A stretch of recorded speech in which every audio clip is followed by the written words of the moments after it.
porque hoy vamos a ver cómo interactúa el campo magnético en una corriente cerrada. Primero que nada vamos a definir qué es una corriente cerrada. Una corriente cerrada siempre se va a dar cuando ésta recorra un trayecto cerrado. ¿Cuándo ocurre eso? Cuando circula a través de un conductor que es cerrado. En este caso tenemos un conductor que es una espira, es un anillo conductor, que por él circula una corriente I. Y en este caso, el plano del anillo se encuentra en el plano XZ, de tal manera que su eje se encuentra en el eje Y. Y tenemos, para generar la fuerza magnética, un campo magnético que en este caso puede ser simplemente constante y tiene la componente en X. Por eso está multiplicado por el versor Y. Ahora, vamos a evaluar qué es lo que sucede cuando tenemos esta configuración, cuando tenemos este sistema.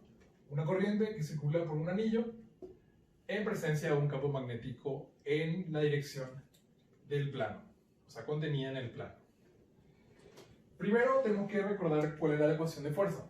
Y en este caso vamos a utilizar la ecuación de fuerza llevado desde una manera diferencial. Diferencial fuerza magnética va a ser igual a la primera ecuación que nosotros vimos, era diferencial carga. En este caso la carga puntual se comporta como un diferencial carga, simplemente, multiplicado el producto vectorial de la velocidad que lleva esta carga por el campo magnético. Como dije, esto es un producto vectorial. Esta es una forma de representar esta ecuación. La otra forma es ver a través de la corriente. Y para eso vamos a basarnos en estas proyecciones para que se entienda un poco mejor. La ecuación es la siguiente. La corriente que circula por un cierto diferencial trayecto vectorial, esto es un vector, producto vectorial, campo magnético. En este caso, lo que se toma, en vez de tomar un diferencial carga con una cierta velocidad, se toma una corriente en un determinado trayecto, con una determinada dirección, que sigue a la corriente. En este caso, ese diferencial S sería un pequeño diferencial perímetro de este anillo de radio R. ¿Está bien? La dirección de ese vector diferencial S siempre es tangencial a la curva. En este caso, como una curva circular, va a ser tangente a este diferencial perímetro. Ahora, la ecuación que nos va a servir, va a ser esta con esta. Y aquí tenemos que ver lo que ocurre. Para evaluar el estudio dinámico, tenemos que evaluar dos ecuaciones. La sumatoria de fuerzas, vectorialmente, y la sumatoria de momento. ¿Está bien? Y es que la sumatoria de fuerzas no es igual a cero, esto va a ser igual la masa por la aceleración. Y si la sumatoria de momentos no es igual a cero, esto va a ser igual a inercia por la aceleración al cuadrado. Antes de predecir lo que va a suceder, vamos a suponer simplemente que esto no conocemos y esto tampoco conocemos. Entonces vamos a evaluar así tal cual tenemos. Primero que nada, ¿cuáles son las fuerzas que actúan en mi espira para realizar la evaluación de la sumatoria de fuerzas? En este caso no tenemos gravedad, no tenemos otra fuerza a partir de esta fuerza exclusiva que es la fuerza magnética. Y al no tener otras fuerzas, lo que me va a generar el momento va a ser también esta fuerza con una cierta distancia. Ahí ya tenemos que ver la geometría de nuestro cuerpo. Entonces, nosotros sabemos que la sumatoria de fuerzas va a ser igual a la fuerza magnética total, la que ocurre en cada uno de estos diferencial S. O sea, esto diferencial S integrado en todo el recorrido de la corriente. Esto de manera vectorial y esto va a ser la integral diferencial fuerza magnética y que esto es igual a la integral de la corriente, en este caso la corriente es una constante, por ds, que es el trayecto, por v. Aquí lo que hay que hacer es descomponer este producto vectorial, de tal manera que se quede de su forma modular. ¿Se acuerdan que el producto vectorial, en este caso ds, vectorial v, si hacemos el módulo de esto, va a ser igual al módulo de s por el módulo de v por el módulo del seno de alfa, o el seno del ángulo que llevan ellos. Esto es un repaso del producto vectorial. Lo que tenemos que ver es que este vector tenga componentes necesariamente en y, x y z como para poder integrar. Nosotros no podemos integrar un vector si podemos integrar las componentes de dicho vector, porque esos son módulos. ¿Está bien? Para ello, vamos a hacer la evaluación de este producto vectorial. ¿Cómo vamos a hacer la evaluación de este producto vectorial? Yéndonos a qué es lo que pasa aquí en mis proyecciones. En este caso vamos a utilizar la proyección en el plano XZ, donde podemos ver en verdadera magnitud el diferencial S y también podemos ver dónde se encuentra el campo magnético. El campo magnético, miren, siempre va a ser horizontal y en la dirección, o sea, va a estar contenido en el plano que está la espira y siempre va a estar en la dirección de X, siempre. Entonces, en este mismo punto va a llegar una línea de campo magnético que tenga en esta dirección. Este sería mi diferencial S y este va a ser mi línea de campo. En este caso, el ángulo alfa que vemos aquí va a ser este. Sería este. Entonces, si nosotros queremos ver la dirección de este producto vectorial y por ende la dirección de la fuerza magnética en dicho diferencial S, tenemos que usar el convenio de la mano derecha. ¿Cómo hacíamos? Primero veíamos el vector ds, direccionábamos con la mano derecha y cerrábamos la mano en dirección a B. En este caso nos indica que el pulgar está hacia adentro. Entonces va a ser un vector perpendicular a este plano, zx, y el vector resultante de fuerza se va a ver entrante, como una X. Va a ser perpendicular, va a estar en la dirección Y. ¿Y en qué dirección Y? Va a estar en la dirección menos Y en este cuadrante. Vamos a hacer la evaluación en los siguientes cuadrantes. En este caso, en este cuadrante, el diferencial S va a ser acá, el vector campo magnético va a ser aquí, y aquí nuevamente, ds, direccionamos, cerramos en el campo magnético, y nos queda también que es entrante. También nos vuelve a quedar que es perpendicular al plano donde se encuentra la espira. En el siguiente cuadrante, que sería el segundo cuadrante, vamos a tomar un pequeño diferencial S, nuevamente. Aquí, ojo, la dirección de ds siempre va acorde a la dirección de la corriente. ¿Está bien? Si la corriente en este caso era así, o sea, es como es así, entonces todos los ds van a seguir esa corriente. Si la corriente era del sentido inverso, entonces todos los diferenciales S van a ser en el sentido inverso. Aquí nuevamente el campo magnético tiene esta dirección. El campo magnético siempre presenta la misma dirección, para este caso. Aquí ds vectorial y aquí, ojo, el vector está saliendo. El vector diferencial de fuerza está saliendo en todo este cuadrante. Y en el último cuadrante vemos el diferencial S, un pequeño diferencial S, la dirección de diferencial S, el vector campo magnético. Y aquí nuevamente vemos que este vector diferencial fuerza sale. De tal manera que notamos que si dividimos esto en cuatro partes, en todos estos cuadrantes, que es el primero y el segundo, perdón, el primero y el cuarto, notamos que todos los diferenciales de fuerza van a ser entrantes. Y en este otro cuadrante, todos los diferenciales de fuerza van a ser salientes. Y noten lo siguiente también. Ninguna fuerza se encuentra en el plano ZX. Entonces, de entrada, yo sé que esta sumatoria de fuerzas y esta fuerza magnética solamente se encuentra en el plano, perdón, en el eje Y. Es perpendicular al plano. Y aquí vamos a hacer esta simple evaluación de esta integral. La corriente es una constante y sale afuera. Aquí sería un diferencial S, sería ds vectorial. Ya que, ahí, fíjense, ya que esto está solamente en el eje Y, esto sí se puede integrar porque esto ya es, por así decirlo, un módulo. Yo ya tengo la dirección de esta fuerza, yo ya sé que está en el eje Y. No hay fuerza en el eje Z ni en el eje X. Entonces esto puedo integrar ya. Por el módulo de B, por el seno de alfa, que es el ángulo que vemos aquí. Ahora, lo que va a suceder es lo siguiente: este campo magnético siempre es constante y sale afuera también de la integral. Entonces ds por el seno de alfa es lo que nosotros tenemos que evaluar. Que esto nos va a quedar de esta manera. Y por b, por la integral de 0, donde empieza nuestro diferencial s, hasta 2πr.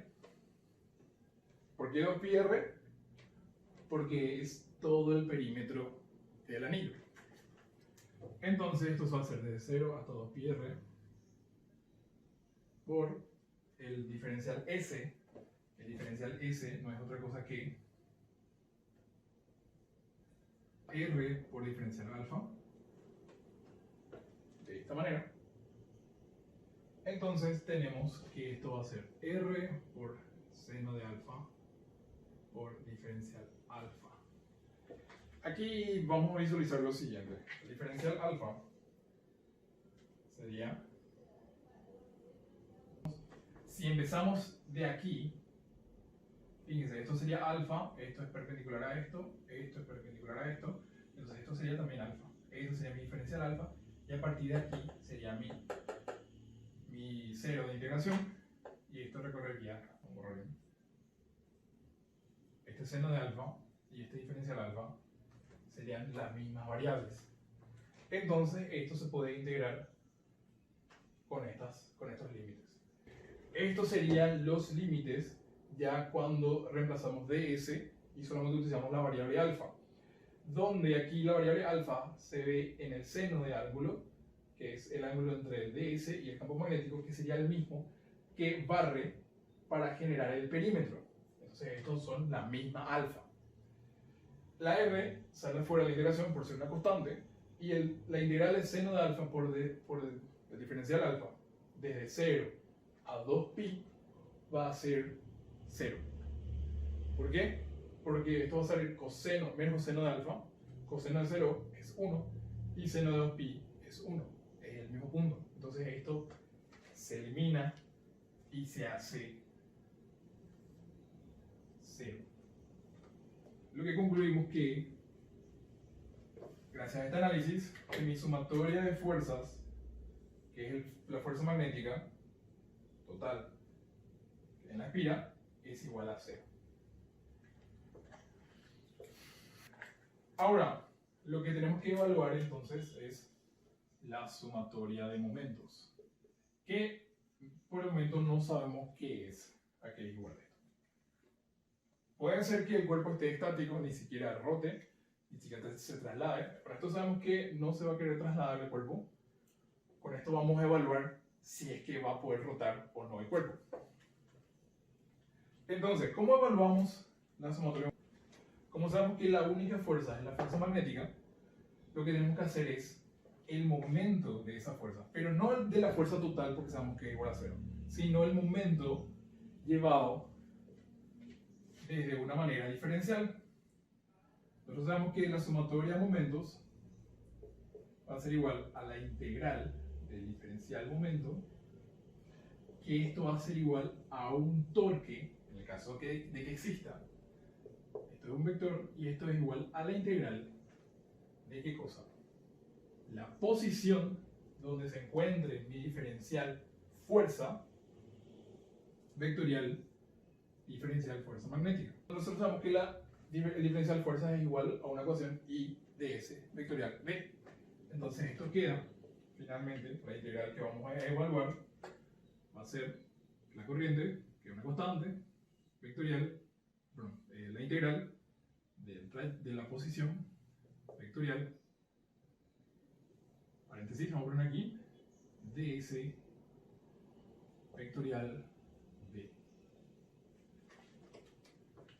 ¿Se acuerdan que este vector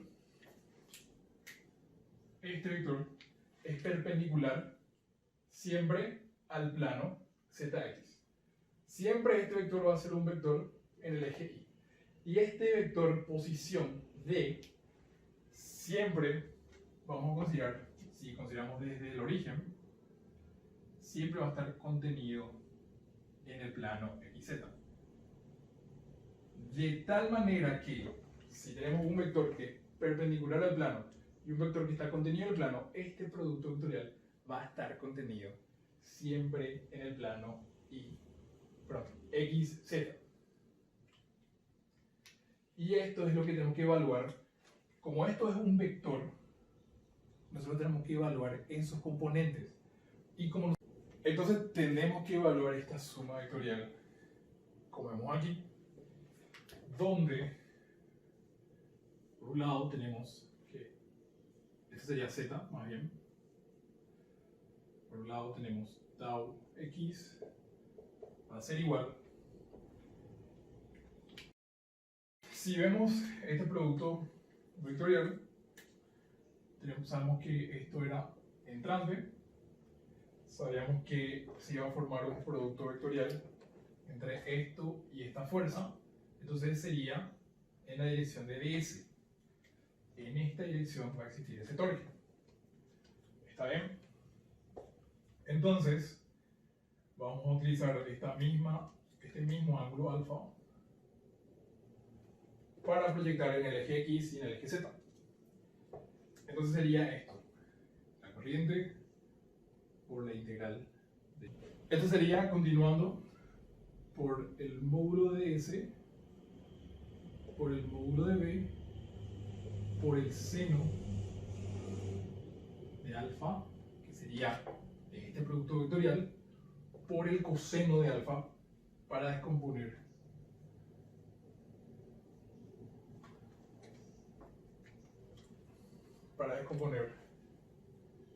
en la componente. Esta D sabemos que siempre va a ser igual a R. Entonces D va a salir afuera quedando como R. Y se queda simplemente, nuevamente si hacemos el cambio de S, D también sale afuera. Y nos va a quedar que tau x va a ser igual a I por D, por R,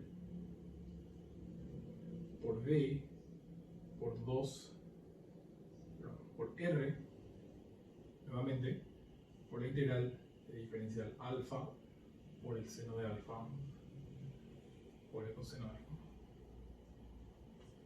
Desde, como estoy integrando alfa, va a ser nuevamente el mismo límite, 0 a pi sobre 2. Y esto me da 0.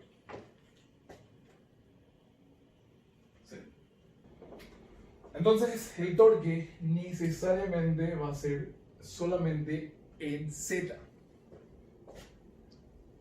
Si es que existe el torque. Entonces, vamos a evaluar, ahora esto sabemos que es 0, vamos a evaluar TZ. Y esto es rápidamente I por D por R al cuadrado de la integral de 0 a 2pi por D alfa por seno al cuadrado de alfa, pi. Entonces, finalmente, el torque, que va a ser igual al torque en Z, va a ser igual a la corriente por el campo magnético por pi por r al cuadrado, donde pi por r al cuadrado sería nuestra área de nuestra espira. Y fíjense esto.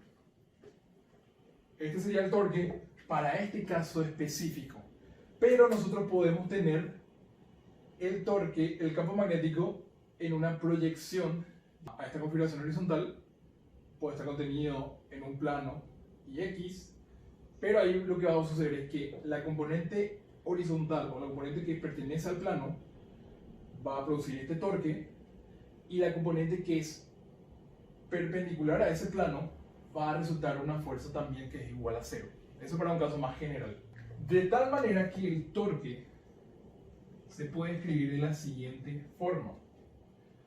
El torque va a ser igual a la corriente por un vector área vectorial campo magnético. De esta manera podemos describir al torque, donde el área es un vector perpendicular a esta área, a este plano, y el campo magnético es el vector campo magnético. ¿Qué podríamos predecir ya? El área cerrado en el campo magnético, entonces me da un vector en Z. Ah, ojo, esto es en menos Z. Aquí va el torque. Y aquí es donde conclusión, termina. Siempre que tengamos una corriente en una espira, que forma un trayecto cerrado, en presencia de un campo magnético, siempre va a existir un torque magnético perpendicular al vector área que está contenido en un plano y el vector campo magnético. Espero que les haya gustado esta aplicación. Nos vemos en la siguiente clase.